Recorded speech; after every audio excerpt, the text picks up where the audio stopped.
Hello my dear friend, welcome all of you mission IAS online classes. आज आप सबों को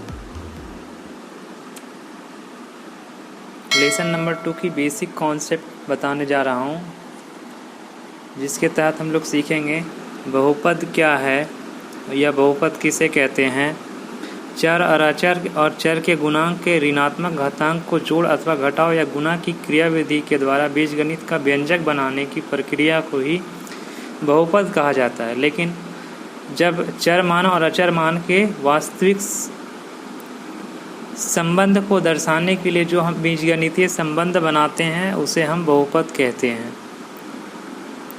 और इस प्रकार हम कह सकते हैं कि x² + 4x इस प्रकार के जो जितने एग्जाम्पल्स दे रखे हैं वे सभी आपके बहुपद कहलाते हैं। बहुपद में ऋणात्मक चिन्ह वाले यानी फर्स्ट लेटर जो बहुपद स्टार्ट होगा उसमें माइनस से स्टार्ट नहीं होना चाहिए। ऋणात्मक हो तो उसे हम पॉजिटिव कन्वर्ट कर देंगे। कोई भी पद चर से विभाजित किया जा सकता है, जैसे 1/x, 2/x, 3/x।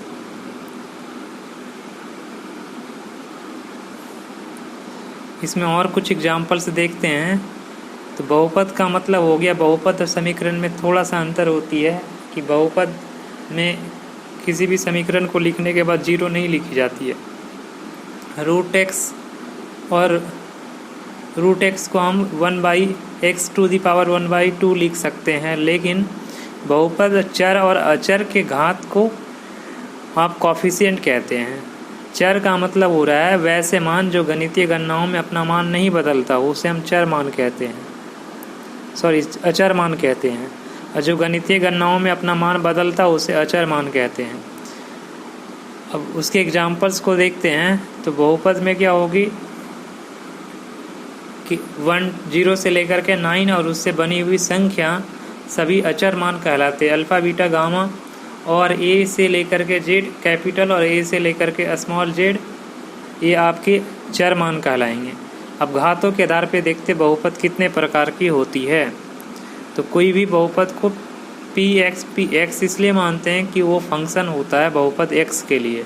अगर y से शुरू हो रहा है बहुपद तो p(y) मान लेंगे, जिसे हम इंग्लिश में पॉलिनोमियल कहते हैं। और x की जितनी अधिकतम घात कहलाती है वही बहुपद का घात होती है। यानी x⁶ यानी इस 6 घात वाले बहुपद x⁴ तो 1। वैसा बहुपद जिसकी अधिकतम घात 1 हो यानी मैक्सिमम पावर 1 हो, तो वैसे बहुपद को हम लोग एक घातीय बहुपद या रैखिक बहुपद कहते हैं, जिसे इंग्लिश में लीनियर पॉलिनोमियल कहा जाता है। जैसे 4x + 2, 5x + 2, 4x - 2। इसी को समीकरण लिखने के लिए 4x - 2 = 0 लिख सकते हैं। x/3 + 2 = 0, तो ये समीकरण बन जाएगी। तो ऐसे समीकरण को रैखिक समीकरण कहते हैं। अतः उपर्युक्त उदाहरण में हम देखे हैं कि घात 1 बहुपद वाले बहुपद को हम रैखिक बहुपद मीन्स लीनियर पॉलिनोमियल कहते हैं।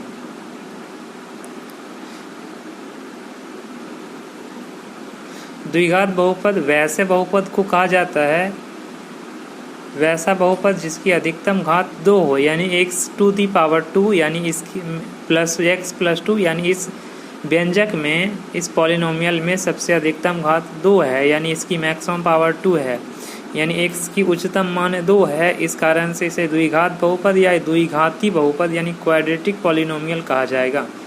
x² + x + 2 = सिर्फ 0 लगा देंगे तो ऐसे पॉलिनोमियल को हम द्विघात समीकरण कह सकते हैं। त्रिघात बहुपद किसे कहते हैं? तो x वैसे बहुपद जिसकी अधिकतम घात 3 हो, यानी x की पावर या कोई भी चर मान की पावर 3 होना चाहिए। अधिकतम पावर 3 हो तो ऐसे बहुपद को त्रिघात बहुपद कहा जाता है, यानी क्यूबिक पॉलिनोमियल कहते हैं। इसके एग्जाम्पल्स भी ले सकते हैं। x⁴ + 2x² + -x + 1। और इन दोनों एग्जाम्पल्स को देखा जाए गौर से तो x की अधिकतम घात 3 है, इसे त्रिघात बहुपद कहा जाएगा। इस एग्जाम्पल को देखा जाए तो x की घात 3 है, तो यहाँ भी त्रिघात बहुपद कहा जाएगा। त्रिघात बहुपद का अब देखो, बहुपद हम लोग देखने के लिए जा रहे हैं। तो इसमें ax⁴ bx², a जो होते हैं a b c ये सभी आपके कॉफिशिएंट कहलाते हैं। यानी x का कॉफिशिएंट, एक्स स्क्वायर की कॉफिशिएंट को a कहते हैं, वाई स्क्वायर की कॉफिशिएंट को b, x की कॉफिशिएंट को b कहते हैं और अचर मान c कहते हैं। किसी भी बहुपद में कोई मान को रखने की क्रियाविधि को बहुपद का मान निकालने, वैल्यू या पॉलिनोमियल कहा जाता है। यानी एक कोई भी बहुपद दी गई हो तो इसमें x बराबर 1 या x बराबर कुछ भी पुट करने के, जैसा एग्जाम्पल में दिखाया गया है, x square minus 3x minus 4x बराबर 2 रखने पर, तो x की पावर जब 2 रखेंगे तो जहाँ पे 2 इंटू 2 की पावर वहाँ पे 2 हो जाएगी, इंटू 2 माइनस 4 इक्वल टू 6 आ जाएगा। इसको आप हल करके देख सकते हैं। अब बहुपद का शून्य कैसे प्राप्त किया जाए, तो एक वास्तविक संख्या होती है जिसमें हम लोग क्या करते हैं, जो दी गई बहुपद है उसे समीकरण बना लेते हैं। यानी जो बहुपद दी जाएगी उसको बराबर लिख करके 0 दे देंगे और 0 लिखने के बाद x का मान को निकाला जाएगा। जैसे 2x प्लस 5 इक्वल टू 0, तो 2x प्लस 5 को दाहिने तरफ यानी RHS की तरफ ले जाए -5, और यहाँ पे क्या होगी, एग्जाम्पल 2 जो गुना में उधर जाएंगे तो x की वैल्यू हो जाएगी -5/2 यानी -2.5 हो जाएगी आंसर। कुछ एग्जाम्पल्स यहाँ भी दिखाई गई है इसके शून्यक निकालने का। X square minus 3x equal to 0, x का मान -1 रख लीजिए, तो यहाँ पे जहाँ जहाँ x है वहाँ पे 1 रख करके आप सॉल्व कर सकते हैं। रैखिक बहुपद की शून्यक के बारे में देखा जाए तो रैखिक बहुपद की शून्यक निकालना बहुत ही आसान है। सिर्फ अचर मान को दाहिने तरफ कर देना है। यानी जैसे एग्जाम्पल एक बहुपद हमारा x plus B, x plus B, तो इसमें क्या करेंगे, b प्लस में जो है उसे दाहिने तरफ ले जाएंगे तो -b/a हो जाएगी। और इस प्रकार से हम कह सकते हैं x का जो x प्लस बी यानी ये जो बहुपद दे रखी है उसका शून्यक जो होगा वो हमारा -b/a होगा। वो -b/a को ही इस एग्जाम्पल में अगर मान लेते हैं कि पुट कर दिया जाए कि इस बहुपद का हमारा एक अचर मान जो जैसे 1 2 3 डालने के बाद होता है वैसे ही हम k मान ले रहे हैं, तो k का वैल्यू -b/a आ जाएगा। जैसा कि आपने x बराबर देखा था -b/a हुआ था। बहुपद के शून्यकों को ज्यामितीय अर्थ में कैसे देखा जाए, तो बहुपद में जो घात होती है m और n px के लिए और px के लिए, तो y बराबर px और y बराबर px रख सकते हैं।